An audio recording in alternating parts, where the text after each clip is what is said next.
afternoon. Welcome to the latest tactical breakdown. I know I'm a little bit late with this one, and I know all the other channels that were going to have thrown their reviews up of the game. So I'll try and keep this one pretty short, pretty sweet, straight to the point, and pretty much how I felt the Villa game unfolded for us. Now, the lineups came out. I'll get straight to it. The lineups came out, and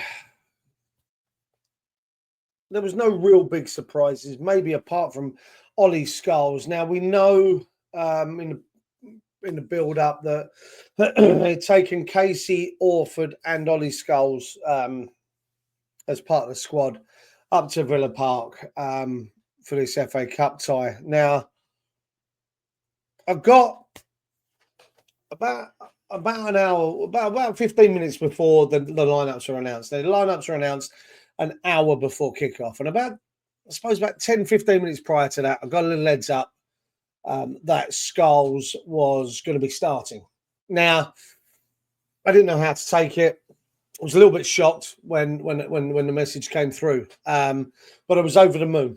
The lineups came out. It was confirmed that Scholes was starting. The only disappointing thing for me was that Lewis Orford wasn't on the bench. It was Caelan Casey on the bench, which I was happy for. I was happy for the lad, but there was no room for Orford. Now, as disappointing as it was, his time will come. I have absolutely zero doubts in my mind that Orford's time will come.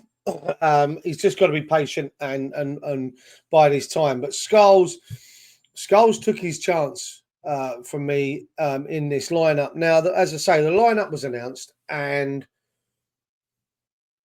there was a lot of umming and ahhings, a lot of including myself, positions, a formation, etc., etc. The game kicked off, and now I've got this laid out as I normally do, week in, week out. I do one of these in the preview as to how I think we're going to line up.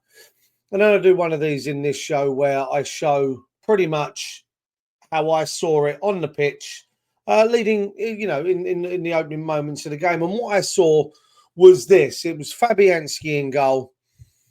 Wan-Bissaka was being used as a right-sided centre-back. Mav down the middle, Kilman to the left. That then left Ollie Scholes and, strangely enough, Somerville to be the wing backs. Alvarez and Souček in the holding roles, which then left Paqueta and Kudus to support Fulkrug there, as you can see. Very, very surprised when I saw that. Now, as the game progressed, it was evident that what we were looking at was something that obviously Potter was bringing to the table. He was bringing something new, something different, something a lot more direct.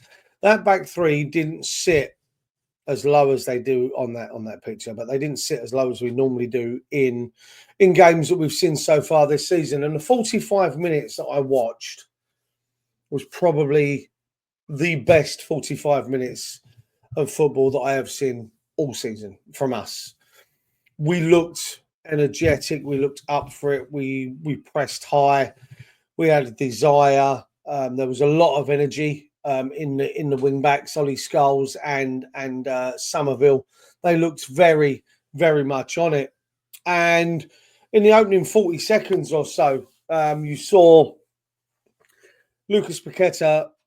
I didn't want him to shoot, I'll be honest with you, but he did. It wasn't far off, and it showed a signal of intent. It was a little bit wide, a little bit high, but it was there. It was there. The intent, the desire. It was there. It showed me that that's what we wanted to do. 9 minutes later, we go 1-0 up, and again, it's Paqueta. This time, it's some great football down the wing by Somerville.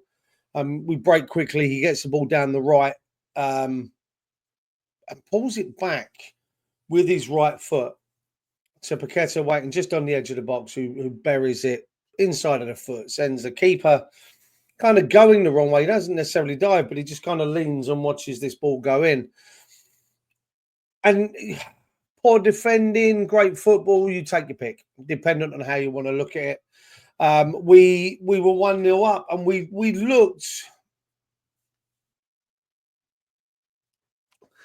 for all intents and purposes, we looked like we were at it. We wanted it. It was a desire, a drive, and everything else in the player. Sadly, 4 minutes later, starts to come crashing down. We're pressing high up the pitch. The ball kind of breaks between I think it was the left back and the left-sided centre back of Villa. The left back found himself quite high up the pitch, which left Somerville, I think it was Paqueta and Fulkrug, looking to press. Fulkrug goes into a full-out sprint, gets to the halfway line, pulls himself up, the hamstring's gone, and as we know since, it's a 3-month. He's going to be out for 3 months, which is disastrous for him. It's not very good for us, because I will say I like the way we set up under Potter with Fulkrug and the two guys behind him. And I say that's when it started to come crashing down. That's when things started to change for us. Ings obviously comes on. No disrespect to Danny Ings, and I'm pretty sure Danny Ings will continue, if he goes elsewhere, will continue to have a fine career, probably score goals wherever he goes next. He just doesn't work for West Ham. And it's a bit of a nuisance. It was a pain in the arse that it happened. And then less than 10 minutes later, although it wasn't an injury for us, it changed the way the game was flowing. Ross Barkley gets injured. He goes off, and Amadou Onana comes on. And that changed the aspects of the game for Villa in the middle of the park. No disrespect to Ross Barkley. Fantastic season with Luton. Probably got the move. He scored in the Champions League this season for Villa. So no slight on Ross Barkley here, but Onana coming on gave them a little bit more steel, a little bit more drive, desire, passion, call it what you will, in the middle of the park. And I won't say it started to slip away from us, because we still played very, very well in the remainder of that first half. We were quite unlucky. We had the 1-0 lead. We get to half time.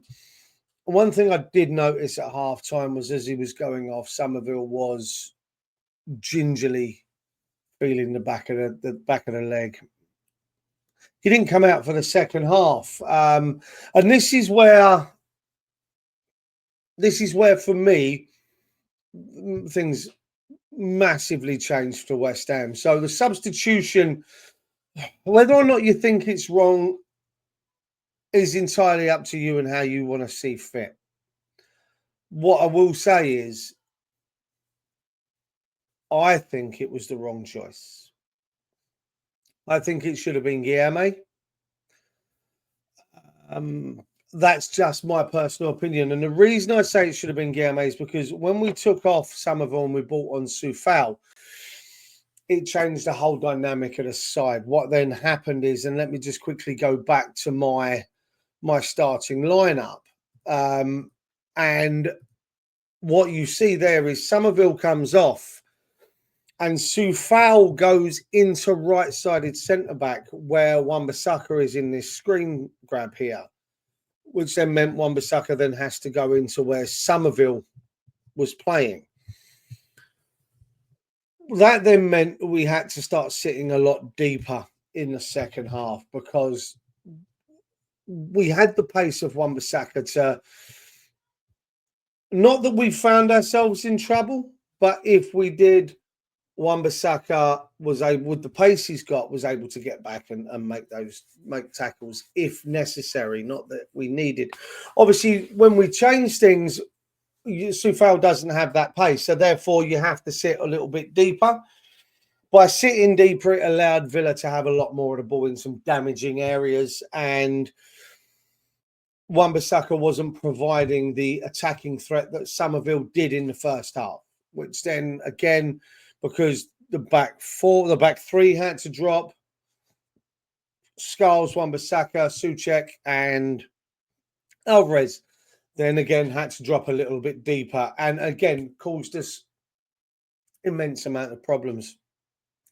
Kind of like the PTSD of Moyes and Lopetegui watching us drop deeper as the game goes on, and because of that, Villa get their first shot on target, I think, on 68 minutes, and on 71, they get a corner. And I'll say now, fuming, absolutely fuming at the officials in this game for this bit. The ball goes in, and it's going. I think it's actually a cross shot. I think it was Rodgers. Oh no, it was Maatsen. Sorry, Maatsen has a go. Oh no, it was Rodgers. Rodgers has the shot come cross. Kilman throws his head towards it, but the ball misses his head by at least 8 inches, 10 inches, a foot.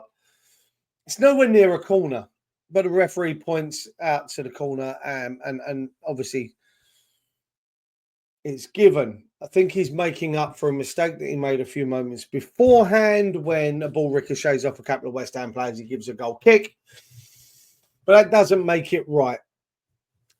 The ball comes in. It ends up where it ends. Maatsen has a shot. Fabianski, unsighted, spills it. There's a couple of little bits of tugs and pulls and whatever. And Onana just tucks the ball into the back of the net for 1-1. And to be fair, at that point, 71 minutes into the game, it was no more than Villa deserved. And I was there, sitting there in my pub, watching the game, kind of fingers crossed that we could hold on until full time and regroup for extra time, because Villa were getting on top more and more and more, and literally then 76 minutes, so literally what we're talking 5 minutes after the goal, they completed the comeback. Rodgers and Watkins combine, and Watkins' cross is met by Rodgers. Easy finish from 6-7 yards out. 2-1 Villa. And I'll be honest, watching it, I really did struggle to see how we were going to get back into the game, if we were going to get back into the game. And we then make a couple of more subs. Ollie Scholes goes off on 77 for Cresswell. I think then we go to a straight back four with Soufal right, Cresswell left, the other two in the middle, pushing Wan-Bissaka further forward.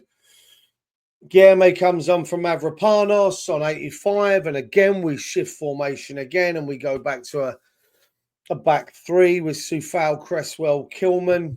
Guilherme pushes slightly further forward, and we have a couple of half chances in the last few minutes, and it wasn't to be. And we're at the FA Cup, and it's a sickener. But, and this is where I will come in with my caveat and everything else, it was all there. Yes, some additions are going to have to be made. Fulkrug being out now for 3 months on top of Bowen. Somerville, feeling the hamstring. It's not ideal. But it looked good. But it felt good. That first 45 minutes, even after Fulkrug gets injured, it felt good. It felt good to be watching the style of football that Potter was trying to implement. We go into the game against Fulham tomorrow night. I will be doing a tactical takeover on that as well. And there'll be some interesting takes on what I want to see. But the shoots were there, the green shoots of progress. One training session, one team meeting, a pre-match team meeting at Villa Park, and you can already see a difference in that first 45. For me, that's how I saw it. That's how I'm keeping my fingers crossed that we continue to go forward. Again, some big changes are going to be needed. Some players incoming, and I'll look at that a bit later in the week. We'll get the Fulham game out of the way tomorrow night. I'll do the preview for that, as I say, but it looks positive, guys. I felt it looked positive. I felt positive. I felt really, really content with what I saw in the first half. I did get some flashbacks and some PTSD in the second half as I watched us sink further and further back, kind of drilled in, isn't it, under Moyes and Lopetegui, that the players dropped. But we didn't have the outlets that we had in the first half, sadly. But I'm not concerned. Yep, we're out of the FA Cup. It's a sad thing. We go Fulham tomorrow night.